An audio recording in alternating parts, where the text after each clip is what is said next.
ಪ್ರಿಯ ವೀಕ್ಷಕರೇ, ನೀವು ಈಗಾಗಲೇ ಕಾಂತಾರ ಚಾಪ್ಟರ್ 1 ಚಿತ್ರವನ್ನು ನೋಡಿರುತ್ತೀರಿ.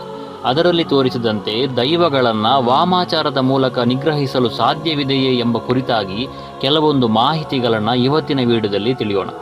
ನಮ್ಮ ನಡುವೆ ಸಾಮಾನ್ಯವಾಗಿ 3 ತರನಾದ ನಂಬಿಕೆಗಳಿವೆ. ಮೊದಲನೆಯದು ದೇವರು, ಎರಡನೆಯದು ಡೆಮಿಗಾಡ್ಸ್ ಅಂದರೆ ದೈವಗಳು, ಮೂರನೆಯದು ನೆಗೆಟಿವ್ ಎನರ್ಜೀಸ್ ಅಂದರೆ ವಾಮಾಚಾರಕ್ಕೆ ಒಲಿಯುವಂತಹ ನೀಚ ಶಕ್ತಿಗಳು. ದೇವರ ಆರಾಧನೆ ನಮ್ಮ ಭಾರತದಲ್ಲಿ ನಡೆಯುತ್ತಿದ್ದು ಈಗ ಅದರ ವ್ಯಾಪ್ತಿ ವಿಶ್ವದೆಲ್ಲೆಡೆ ವ್ಯಾಪಿಸುತ್ತಿದೆ. ದೈವಗಳ ಆರಾಧನೆ ನಮ್ಮ ತುಳುನಾಡಿನಲ್ಲಿ ಮಾತ್ರವೇ ನಡೆಯುವಂತಹ ಒಂದು ಆಚರಣೆ. ಕಾಂತಾರ ಚಿತ್ರದ ನಂತರ ಈಗ ಅದರ ವ್ಯಾಪ್ತಿ ಕೂಡ ವಿಸ್ತರಿಸುತ್ತಾ ವಿಶ್ವವ್ಯಾಪಿಯಾಗಿ ದೈವಗಳ ಪರಿಚಯವಾಗುತ್ತಿದೆ. ಇನ್ನು ಮೂರನೆಯ ಶಕ್ತಿ ವಾಮಾಚಾರಕ್ಕೆ ಒಲಿಯುವಂತಹ ನೀಚ ಶಕ್ತಿಗಳು. ಇದು ಕೆರೆಬಿಯನ್, ನೈಜೀರಿಯಾ, ಯುರೋಪ್, ಅತಿ ಹೆಚ್ಚಾಗಿ ಜಪಾನ್, ಚೈನಾ ಹಾಗೂ ಭಾರತದಲ್ಲಿ ನಡೆಯುತ್ತದೆ. ನಮ್ಮ ಭಾರತದ ಕೇರಳದಲ್ಲಿ ಮಾತ್ರ ಇಂತಹ ಶಕ್ತಿಗಳ ಆರಾಧನೆ ಇದೆ ಎಂಬುದು ನಿಮ್ಮ ಊಹೆಯಾದರೆ ಅದಕ್ಕಿಂತ ಶಕ್ತಿಶಾಲಿ ಮಾಂತ್ರಿಕರು ನಮಗೆ ಉತ್ತರ ಭಾರತದಲ್ಲಿ ಕಾಣಸಿಗುತ್ತಾರೆ. ಅಸ್ಸಾಂನ ಮಾಯಾಂಗ್ ಎಂಬ ಜಾಗದಲ್ಲಿರುವ ಮಂತ್ರವಾದಿಗಳು ಇಡೀ ವಿಶ್ವದಲ್ಲೇ ಪ್ರಸಿದ್ಧರು. ಆ ಜಾಗಕ್ಕೆ ನಮ್ಮ ಕರ್ನಾಟಕದ ಕೊಳ್ಳೇಗಾಲದಂತಹ ಕುಖ್ಯಾತಿಯೂ ಇದೆ. ಇದು ಕಾಮಾಖ್ಯದಿಂದ 45 ಕಿಲೋಮೀಟರ್ ದೂರದಲ್ಲಿದೆ. ಇಲ್ಲಿರುವ ಮಂತ್ರಸಿದ್ಧಿಗಳ ಜೊತೆ ತಪ್ಪಿಯೂ ಮಾತನಾಡಿಸಲು ಹೋಗದಂತೆ ಅಲ್ಲಿನ ಸ್ಥಳೀಯರು ಸೂಚಿಸುತ್ತಾರೆ. ಇನ್ನು ಕೇರಳ ಹಾಗೂ ತುಳುನಾಡು ಭಾಗದಲ್ಲಿ ಕಾಣಸಿಗುವ ಕೆಲವು ಮಂತ್ರವಾದಿಗಳ ಕೆಲಸವು ಏನೆಂದರೆ ದೈವಗಳನ್ನು ಬಂದ್ ಮಾಡುವುದು, ಅಂದರೆ ದೈವಗಳ ಪ್ರಭಾವವನ್ನು ನಿಮಗೆ ಸಿಗದಂತೆ ಮಾಡುವುದು. ಇಂತಹ ಮಂತ್ರವಾದಿಗಳು ಹಣಕ್ಕಾಗಿ ಕೆಲಸ ಮಾಡುವವರು. ಇವರು ಎಲ್ಲ ಧರ್ಮಗಳಲ್ಲಿಯೂ ಇರುತ್ತಾರೆ. ಇಂತಹ ಕೆಲಸವನ್ನು ಮಾಡುವಾಗ ನಾನು ಮಾಡುವುದು ಹಣಕ್ಕಾಗಿ, ಆದರೆ ಇದನ್ನು ಮಾಡಿಸಿದವನಿಗೆ ವಾಮಾಚಾರದ ಫಲಗಳು ಸಿಗಲಿ ಎಂದು ಬೇಡಿಕೊಂಡೇ ಅವರು ತಮ್ಮ ಕಾರ್ಯವನ್ನು ಪ್ರಾರಂಭಿಸುವುದು. ಹಿಂದೂ ಮಂತ್ರವಾದಿಗಳು ನೀಚ ಕ್ಷುದ್ರ ಶಕ್ತಿಗಳನ್ನು ವಾಮಾಚಾರಕ್ಕೆ ಬಳಸಿದರೆ, ಅನ್ಯ ಮತದವರು ಜಿನ್ ಎಂಬ ಶಕ್ತಿಗಳನ್ನು ಬಳಸುತ್ತಾರೆ. ನನ್ನ ಸ್ವಂತ ಅನುಭವದ ವಾಮಾಚಾರದ ಘಟನೆಯನ್ನು ನನ್ನ ಹಿಂದಿನ ವಿಡಿಯೋದಲ್ಲಿ ನಿಮಗೆ ತಿಳಿಸಿದ್ದೇನೆ. ನೋಡದವರು ದಯವಿಟ್ಟು ಅದನ್ನೊಮ್ಮೆ ವೀಕ್ಷಿಸಿ.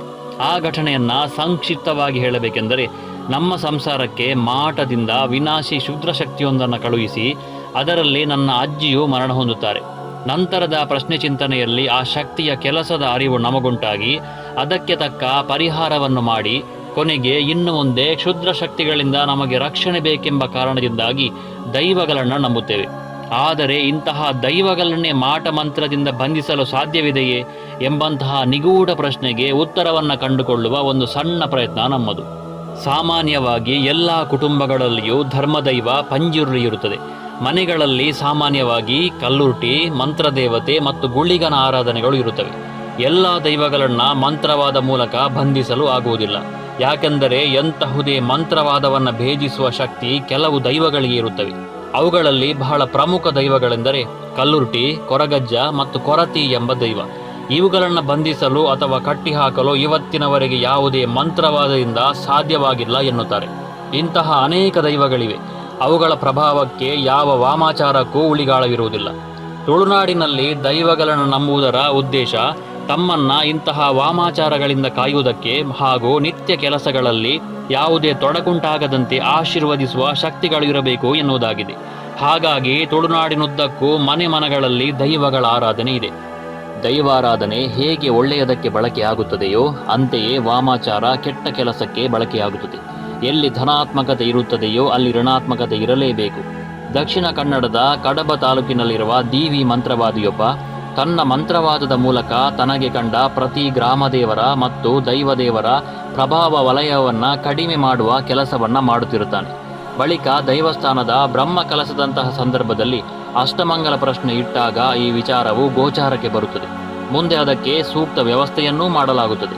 ಹಿಂದೆಲ್ಲ ಇಂತಹ ಪ್ರಕ್ರಿಯೆಗಳ ಬಗ್ಗೆ ಅರಿತಿರುವ ಆಯಾಯ ದೇವಸ್ಥಾನದ ಆಡಳಿತ ಮಂಡಳಿಯವರು ಇದಕ್ಕೆ ಸೂಕ್ತ ರಕ್ಷೆಯನ್ನು ಮಾಡಿಡುತ್ತಿದ್ದರು.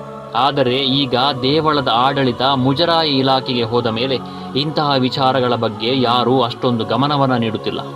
ಈ ವಿಡಿಯೋವನ್ನು ನೋಡಿದ ಮೇಲೆ ಹಲವರಿಗೆ ಇದು ಮೂಢನಂಬಿಕೆ, ಹೀಗೆಲ್ಲ ಆಗುವುದೇ ಇಲ್ಲ, ದೈವಿ ಶಕ್ತಿಯನ್ನು ಬಂಧನ ಮಾಡಲು ಸಾಧ್ಯವೇ ಇಲ್ಲ ಎಂದು ವಾದಿಸುವವರು ನೀವಾಗಿದ್ದರೆ ನೀವು ಇದರ ಬಗ್ಗೆ ಕುತೂಹಲದಿಂದ ಅಧ್ಯಯನ ಆರಂಭಿಸಿದರೆ ನಿಮಗೆ ಆಶ್ಚರ್ಯಕರವಾದ ವಿಚಾರಗಳು ತಿಳಿಯಬಹುದು.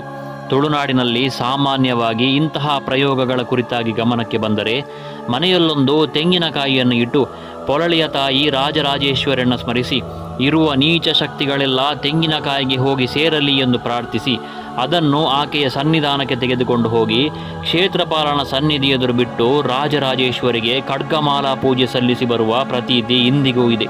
ಇನ್ನು ಕೆಲವರು ಕೇರಳದ ಮಾಡೈಕಾವು ಭಗವತಿಗೆ ಪೂಜೆ ಸಲ್ಲಿಸುವ ಪದ್ಧತಿಯನ್ನು ಇಟ್ಟುಕೊಂಡಿದ್ದಾರೆ. ಹಿಂದೊಮ್ಮೆ ಕೊಲ್ಲೂರಿನ ಮೂಕಾಂಬಿಕೆಗೆ ಮುಖಬಂಧನ ಮಾಡುವ ಪ್ರಯತ್ನವಾಗಿತ್ತಂತೆ. ಆದರೆ ಅಲ್ಲಿನ ಕ್ಷೇತ್ರಪಾಲ ರೌದ್ರ ರೂಪಿಯಾಗಿ ಆ ಬಂಧನಕ್ಕೆ ಪ್ರಯತ್ನಿಸಿದ್ದವರು ಸಾವನ್ನಪ್ಪಿದ್ದರು. ಇನ್ನು ಎಲ್ಲರ ಮನಸ್ಸಿನಲ್ಲಿ ಪ್ರಶ್ನೆ ಎಬ್ಬಿಸುವಂತಹ ಘಟನೆ ಎಂದರೆ ಅದು 2012ರಲ್ಲಿ ಧರ್ಮಸ್ಥಳ ಗ್ರಾಮದಲ್ಲಿ ನಡೆದಂತಹ ಸೌಜನ್ಯ ಅತ್ಯಾಚಾರ ಮತ್ತು ಪ್ರಕರಣ. ಇವತ್ತಿನವರೆಗೆ ಅದರ ಕರ್ತರು ಯಾರು ಎಂಬುವುದೇ ಗೊತ್ತಾಗಿಲ್ಲ. ಅದೊಂದೇ ಅಲ್ಲದೆ ಆ ಪ್ರದೇಶದಲ್ಲಿ ಈ ಹಿಂದೆ ನಡೆದಂತಹ ಅನೇಕ ಶಂಕಾಸ್ಪದ ಸಾವುಗಳಿಗೆ ನ್ಯಾಯವೇ ಸಿಕ್ಕಿಲ್ಲ ಎನ್ನುವುದು ಸ್ಥಳೀಯರ ಮಾತು. ಸಾಕ್ಷಾತ್ ಅನ್ನಪ್ಪ ದೈವ ನೆಲೆ ನಿಂತಿರುವ ಆ ಜಾಗದಲ್ಲಿ ಯಾಕೆ ಹೀಗಾಯಿತು? ನ್ಯಾಯ ದೇವತೆಯನ್ನೇ ಅಲ್ಲಿ ಬಂಧನ ಮಾಡಲಾಗಿದೆಯೇ? ಅಲ್ಲಿಯೂ ಈ ವಾಮಾಚಾರ ಕೆಲಸವನ್ನು ಮಾಡಿದೆಯಾ ಎಂಬಂತಹ ಪ್ರಶ್ನೆಗಳಿಗೆ ಉತ್ತರ ಇನ್ನೂ ಕೂಡ ನಿಗೂಢವಾಗಿಯೇ ಉಳಿದುಕೊಂಡಿದೆ. ಕೊನೆಯದಾಗಿ ಹೇಳಬೇಕೆಂದರೆ ಇಂತಹದೊಂದು ವಿಷಯ ಇದೆ ಎಂಬ ಮಾಹಿತಿಗಾಗಿ ಮಾತ್ರವೇ ಈ ವಿಡಿಯೋವನ್ನು ಮಾಡಿದ್ದೇವೆ ಹೊರತು ಯಾರೂ ಕೂಡ ಈ ಮಂತ್ರವಾದ ಅಥವಾ ವಾಮಾಚಾರದ ಮಾರ್ಗವನ್ನು ಅನುಸರಿಸಲೇಬೇಡಿ.